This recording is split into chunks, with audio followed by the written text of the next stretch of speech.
This past summer seemed to be the strangest. I felt as if I was stuck in some weird limbo, waiting to figure out what I was going to do or what I wasn't going to do. This summer was spent finishing my final year at school. 7 whole years later, and this one determined what results I would get for my future, all determined by my performance in these last few A-levels. I was stuck in a confusion of emotions. One part of me felt at ease, that my time at this school was almost over and I could finally move on. But the other half was a mess. I felt like my skin was constantly crawling and my heart was in my throat.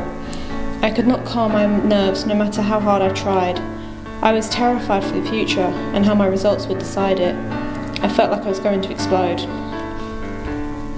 One day in early June, I had this overwhelming feeling, this sudden urgency that I needed to get out of the house. Within seconds, I had grabbed my bag and my dog's lead and we were gone, walking quickly up the road and away from home where all responsibilities lie.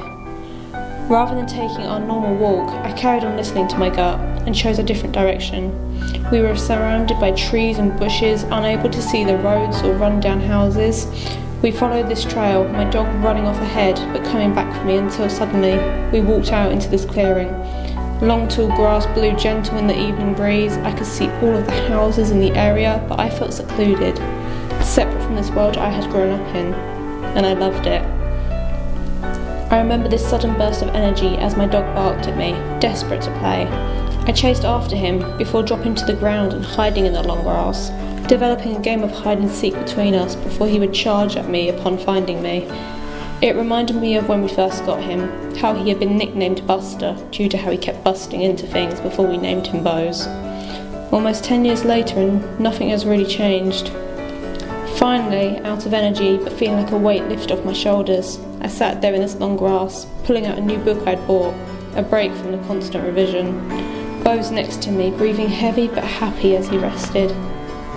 Here I felt safe from my problems. I had found a small escape where I felt like I could be myself. I could let out all my emotions if needed. I felt free for the first time in a while. We stayed there until the sun had set. The sky had long since grown dark, the lights of the houses all flickering on one by one. It was finally time to return home and face the music, but I was ready. I was ready to carry on with my A-levels and create my own future, a better one for myself. For most of that summer, I returned to the clearing, always knowing there was a place I could find a sense of peace and clarity, even when everything felt so hard.